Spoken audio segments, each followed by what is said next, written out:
कहानी की शुरुआत एक सुनसान इलाके से होती है जहां पूरी दुनिया ज़ॉम्बी वायरस की वजह से बर्बाद हो चुकी होती है। हर जगह सन्नाटा है और इंसान लगभग खत्म हो चुके हैं। अब कहानी हमें दो दोस्तों बेन और मिकी के पास लेकर आती है जो पहले बेसबॉल टीममेट थे, लेकिन अब इस पोस्ट एपोकैलिप्टिक दुनिया में सर्वाइवर बन चुके हैं। बेन काफी प्रैक्टिकल और सख्त स्वभाव का है, जबकि मिकी डरपोक है और हमेशा अपने हेडफोन्स में गाने सुनकर खुद को इस डरावनी दुनिया से अलग रखने की कोशिश करता है। दोनों जंगलों और खाली घरों में घूमते रहते हैं और खाने पीने का सामान ढूंढते हैं। अगर रास्ते में कोई ज़ॉम्बी मिल जाता है तो उसे मारने का काम हमेशा बेन ही करता है, क्योंकि मिकी में इतनी हिम्मत नहीं होती। एक दिन घूमते घूमते उन्हें सड़क किनारे एक खड़ी हुई कार दिखाई देती है। बेन जैसे ही कार का दरवाजा खोलता है तभी अंदर से एक ज़ॉम्बी औरत निकलकर उन पर हमला करने की कोशिश करती है, लेकिन बेन तुरंत उसके सिर में गोली मारकर उसे खत्म कर देता है। इसके बाद दोनों को पता चलता है कि कार सही हालत में है और स्टार्ट भी हो जाती है, जिससे वे बहुत खुश हो जाते हैं क्योंकि अब तक वे पैदल ही सफर कर रहे थे। कार मिलने के बाद मिकी बेन से कहता है कि वे उसकी एक्स गर्लफ्रेंड के घर चलें, क्योंकि वहाँ उन्हें सामान मिल सकता है। वे घर पहुँचते हैं तो घर पूरी तरह खाली मिलता है और लड़की पहले ही मर चुकी होती है। मिकी वहाँ जाकर इमोशनल हो जाता है और पुरानी यादों में खो जाता है। वह उसके कमरे से एक म्यूजिक सीडी और उसकी खुशबू वाले कपड़े उठा लेता है। वहीं दूसरी तरफ बेन प्रैक्टिकल चीजें ढूंढता है और उसे बैटरी से चलने वाले दो वॉकी टॉकी मिलते हैं, जिन्हें वह अपने पास रख लेता है। रात को दोनों उसी कार में सोने की तैयारी करते हैं। मिकी चाहता है कि वे किसी घर में रुक कर रहें, क्योंकि उसे लगातार भटकना पसंद नहीं, लेकिन बेन साफ मना कर देता है। वह उसे याद दिलाता है कि जब अपोकलिप्स शुरू हुआ था तब वे 3 महीने मिकी के घर में उसके परिवार के साथ बंद रहे थे। खाना खत्म हो गया था और आखिरकार ज़ॉम्बीज़ घर के अंदर घुस गए थे, जिसमें उसके परिवार की मौत हो गई और सिर्फ वही दोनों बचे थे। इसलिए बेन हमेशा चलते रहने को ही सुरक्षित मानता है। अगले दिन मिकी वॉकी टॉकी में बैटरी लगाकर उसे चालू करता है और अचानक उन्हें किसी दूसरे लोगों की बातचीत सुनाई देती है। वे समझ जाते हैं कि आसपास कहीं सर्वाइवर्स का एक कैंप है जहां लोग अभी भी सामान्य जिंदगी जी रहे हैं, खाना है, जन्मदिन मनाते हैं और साथ रहते हैं। ये सुनकर मिकी बहुत खुश हो जाता है और उनसे संपर्क करने की कोशिश करता है। वह रेडियो पर बात करता है, लेकिन दूसरी तरफ से एक आदमी उसे बहुत रूखे तरीके से मना कर देता है और कहता है कि कैंप में उनके लिए कोई जगह नहीं है। साथ ही वह एनी नाम की लड़की को भी उनसे बात न करने की चेतावनी देता है और कनेक्शन काट देता है। बेन इस बात को भूल जाने को कहता है, लेकिन मिकी उस कैंप को ढूंढने का फैसला कर लेता है और बार बार एनी से कांटेक्ट करने की कोशिश करता रहता है। अब मिकी लगातार रेडियो पर एनी से संपर्क करने की कोशिश करता रहता है। बेन उसे समझाता है कि ये बेकार है, लेकिन मिकी को पहली बार उम्मीद मिली होती है कि कहीं लोग सामान्य जिंदगी जी रहे हैं, इसलिए वह मानने को तैयार नहीं होता। कुछ समय बाद दोनों एक पुराने अबैंडन्ड मोटेल के पास पहुंचते हैं। मिकी बिल्डिंग को चेक करने अंदर जाता है, लेकिन अंदर कई ज़ॉम्बीज़ बंद होते हैं जो उस पर हमला करने लगते हैं। वह डरकर तुरंत भागता है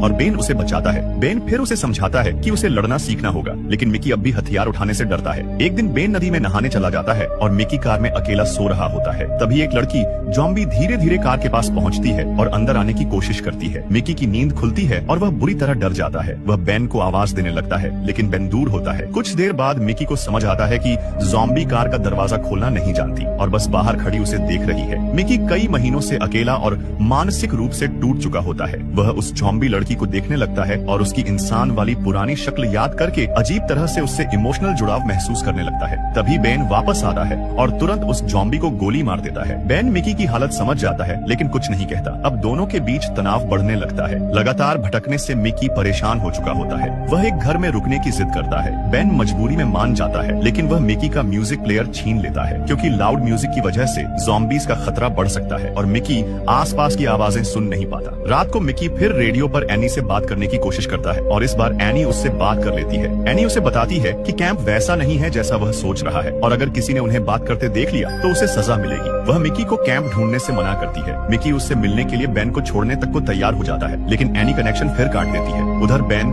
अकेले में पहली बार थोड़ा आराम करता है। वह मिकी का प्लेयर चालू करता है, शराब पीता है और गाना सुनकर नाचता है। तभी उसे बाहर एक ज़ॉम्बी मिलता है जिसे वह पकड़कर घर के अंदर ले आता है। बेन मिकी को सर्वाइवल सिखाने के लिए एक खतरनाक फैसला करता है। वह मिकी के कमरे में बेसबॉल बैट रखता है, ज़ॉम्बी को अंदर छोड़ देता है और दरवाजा बाहर से बंद कर देता है। मिकी अंदर फंस जाता है और घबरा कर चिल्लाने लगता है। बेन दरवाजा नहीं खोलता और कहता है कि अब उसे खुद लड़ना होगा। कुछ देर तक अंदर से चीखें और मारने की आवाजें आती रहती हैं। काफी देर बाद बेन दरवाजा खोलता है और देखता है कि मिकी ज़ॉम्बी के खून से लथपथ खड़ा है। उसने पहली बार खुद ज़ॉम्बी को मार दिया होता है। मिकी गुस्से में बेन पर टूट पड़ता है और उसे पीट देता है, लेकिन बेन खुश होता है क्योंकि आखिरकार मिकी ने जीना सीख लिया। इसके बाद मिकी उसे एनी के बारे में बताता है और रोने लगता है, क्योंकि अब उसे समझ आ जाता है कि कैंप की जिंदगी शायद सिर्फ सपना है। इसके बाद दोनों फिर अपनी यात्रा शुरू करते हैं। वे मछली पकड़ते हैं, पेड़ों से फल खाते हैं, एप्पल्स से बेसबॉल खेलते हैं और कुछ समय के लिए सामान्य जिंदगी जीने की कोशिश करते हैं, लेकिन असलियत अब भी वही है, वे अकेले बचे हुए लोग हैं। कुछ दिन बाद सड़क पर चलते चलते दोनों को एक कार दिखाई देती है जो बीच रोड पर खड़ी होती है। बेन तुरंत समझ जाता है कि पेट्रोल काम आ सकता है, इसलिए वह उससे फ्यूल निकालने लगता है। तभी मिकी नोटिस करता है कि कार का इंजन अभी भी गर्म है, मतलब कोई इंसान अभी अभी इसे छोड़ कर गया है। दोनों जोर जोर से आवाज लगाते हैं, लेकिन कोई जवाब नहीं मिलता। बेन जैसे ही काम खत्म करने लगता है, अचानक एक अजनबी आदमी पीछे से मिकी को पकड़ लेता है और उसके गले पर चाकू रख देता है। वह बेन से कार की चाबी मांगता है और धमकी देता है कि अगर चाबी नहीं दी तो मिकी को मार देगा। बेन शांत रहने की कोशिश करता है और उससे बात करने लगता है। वह आदमी बताता है कि कुछ लोगों ने उसे अपने कैंप में रखने का वादा किया था, लेकिन उन्होंने धोखा दिया, इसलिए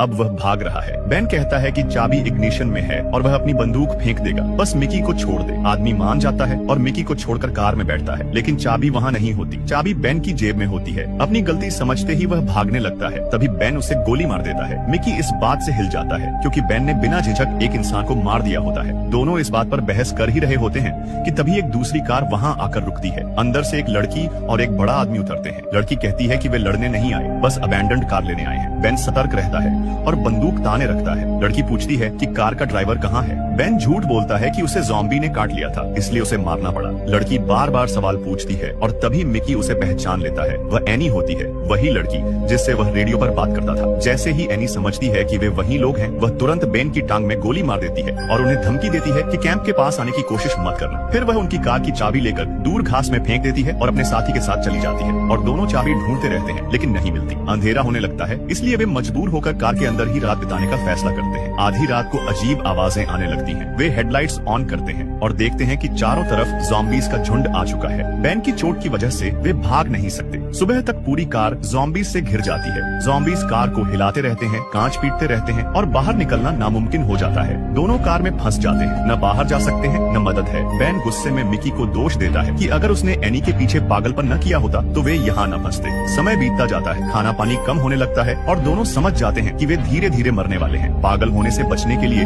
वे शराब पीते हैं, बातें करते हैं और पुरानी यादें शेयर करते हैं, लेकिन सच यही है, अब उनका बचना लगभग नामुमकिन है। बेन बार बार बाहर निकलने का रास्ता सोचता है, मगर उसकी घायल टांग उसे चलने नहीं दे रही होती। दूसरी तरफ मिकी डर के कारण लगभग टूट चुका होता है। वह चुप बैठा रहता है, कुछ बोलता नहीं, बस खिड़की के बाहर देखता रहता है। दोनों के बीच अब कोई बहस भी नहीं बचती, सिर्फ खामोशी। अगले दिन वे खिड़कियों को ब्लैंकेट से ढक देते हैं ताकि ज़ॉम्बीज उन्हें देख न सकें और शायद चले जाएं, मगर कुछ भी नहीं बदलता। ज़ॉम्बीज वहीं डटे रहते हैं। समय काटने के लिए दोनों शराब पीते हैं, गाने सुनते हैं और पुरानी बातें करते हैं। पहली बार फिल्म में दोनों दोस्त सचमुच खुलकर बात करते हैं। मिकी बताता है कि वह इस दुनिया में जीना नहीं चाहता था, उसे हमेशा नॉर्मल लाइफ चाहिए थी, लोग, घर, आवाजें। जबकि बेन कहता है कि उसने इस दुनिया को जैसा है वैसा एक्सेप्ट कर लिया है, क्योंकि अब यही रियलिटी है। धीरे धीरे वे समझ जाते हैं कि वे हमेशा कार में छिपकर नहीं रह सकते। बेन फैसला करता है अब बाहर निकलना ही होगा। वह मिकी से कहता है कि वही बाहर जाएगा क्योंकि बेन चल नहीं सकता। वह उसे इंस्ट्रक्शंस देता है, चाबी ढूंढो, भागो और अगर मौका मिले तो उसे छोड़कर निकल जाना, क्योंकि कम से कम एक आदमी तो जिंदा रहना चाहिए। मिकी पहले मना करता है, वह बेन को छोड़कर नहीं जाना चाहता, मगर आखिरकार वह मान जाता है। आखिरी सिगरेट पीकर